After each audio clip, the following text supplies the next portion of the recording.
Panday ng bangko. At tinutulungan namin yung isang PW dahil wala siyang kakayanan na magpukpok at yung kanyang bituka ay nalabas ay ito. Kaya pansamantala tinutulungan ko para siya ay may higaan dito. O, yan. Ayun mo naman, ba't ka lang inakunan mo? Yang itong pagpukpok ko. Kaya nga! Hindi mo nakunan yung mga mukha natin. Layo-layo ng konti. Ito. Ito ang aming priority. Tinutulungan namin Yan, mo na yung hoodie. PW at PW baga naman si Julie, hindi naman. may cancer siya. Mas maluwag yung Ayan, doon na yun. At nilagyan pa niya ng design. Ayan, tingnan mo ang mga gilid, Wala Yan ang magawa pako niya. Ayan, Marami naman pako nilagyan lang niya yun. ng design. At pinaganda. Kami patingtingin lang ni Antipasit. Siya naman yung gagawa, Ayan. Pinaganda niyang mas lalo. Kahit yan ay ganyang PW, yan ay masipag. Nalilibag siya sa paganyan-ganyan lang. Magtrabaho yan, hindi yung magawa. Ayaw na niya kasi magpaupa ng paghugas ng pinggan na 200 yung kanyang sahod. Kaya yan. Minabuting dyan na lang, gawa-gawa siya ng kubo niya para may tirahan siya. Kawawa naman ang batang ire. Baka gusto nyo pagawa ng kubo. Baka daw gusto nyo magpagawa ng kubo. Upuan lang, upuan. Pinakang upuan lang. Ayan, katulad niyan. Ano ba sa tingin nyo? Mas okay? Ayan, Ayan, may design pa. Ginawa niyang unique ang kanyang trabaho. At talagang pinaganda. Ayan, tingnan nyo naman ang mga pako, Hindi ba rin makabayan din Ayan, ginawa niya ng design para mas okay daw yung paghiga niya. Gawin niyang tulugan kasi.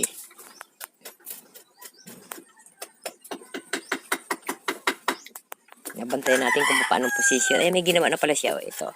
Yan. Para daw hindi makita yung pinagpakuan, yung pinagpunduhan ng pako. Ayan, nilagyan niya. Para daw hindi matigpal.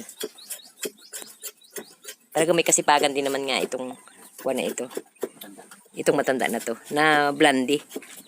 Sobrang blondie pala. Na kulay yellow. Yung kanyang blondie. Ayan. Sobrang niyang sipag, Yan lang ang mapapaglibangan niya.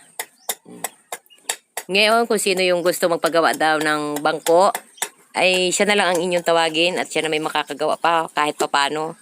Ayan, ang ginawa niyang bangko. Yan. Pansarili na, Pansarili. Para daw naman siya may hanap buhay.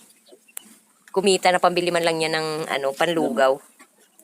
Ayan, nilagyan niya yan. Kip! Haba. Parang minalas ako dun sa vlog mo nina. Ayan. Kip po. Hindi, tapyas-taplas lang yun. Yun yung kanyang duyan. Pag siya ay naiinip, yan lang yung duyan niya.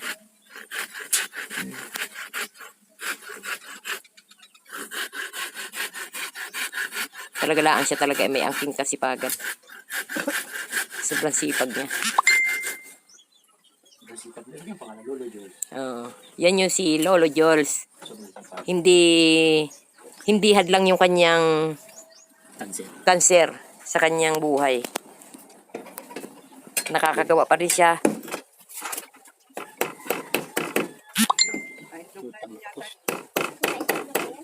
Okay na yan. Magaling na yan. Ayun, nilako pa niya. Pangit.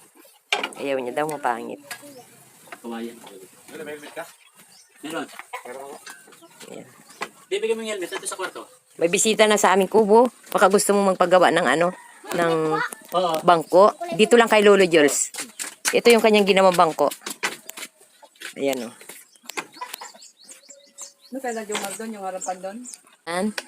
Kumakain na ang ating Lolo Jules. Ayan, titingnan natin kung ano yung kanyang ulam ngayon. At parang sarap na sarap siya sa kanyang kinakain. Kawawa naman. Ayan. Ang kanyang ayan yung kanyang ulam. Gulay. Yan, Munggo. At saka munggo. Dito na kami. Ito na yung lahok at yun yung kanyang tubig. Ayan. Yan ang kanyang mga alagang manok. Ay, ito nga pala. Para kung, yan yung kanyang duyan. Ayan, oh. Yan. Tapos na ang kanyang higaan bangko. At ito din naman, kumakain din yung aking apo. Ayan, ang laki ng baso. Oh, ayan, oh. Ang ulam naman niya ay munggo. Ayan, oh. Yan. Ako. At ito naman yung aking auntie. Yan, natutulugan na yung Hello. yung ginawa niyang bangko. Sa aming pagtulong sa kanya, ayan, mabilis na natapos kaagad. Hello, kumusta? Ayan, All ayan. the people in the world. Ayan.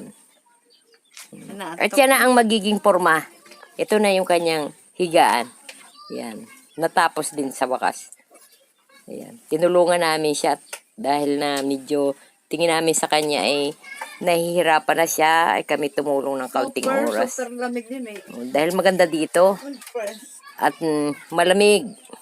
Kaysa dun sa bahay namin na anong init. Super init. Hindi kami makatagal doon. Kaya dito kami nagpahinga. At ayan nga, yung ilog.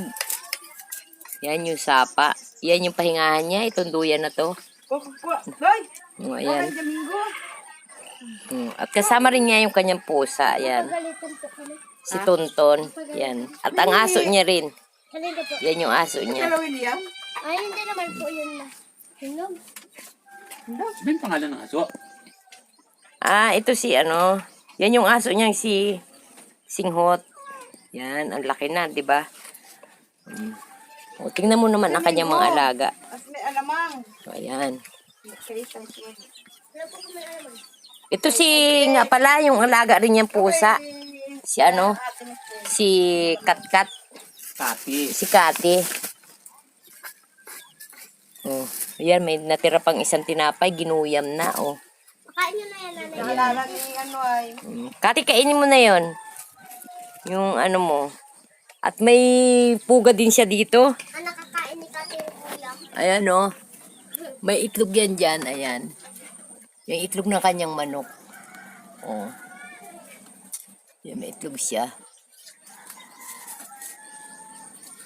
Wala, ito may good. Baka tayo sa pag-iulan yun. Ani. At ito yung umitlog na manok. Yan, nilagay niya doon. Siyang umitlog. Dito siya May manggabaw dyan. nangitlog yung puno na yan. Yan. Ito mababa. Dyan. Laki-laki naman yan ng inuman mo. Ito mababa. Ito na. Kaya dito kami nagtambay. Masyadong malamig dito. Masarap magtambay. Ayan. Uy, dami. Oh, hi ka naman, Jules. Ayan, oh. Ayan, tapos na siyang kumain.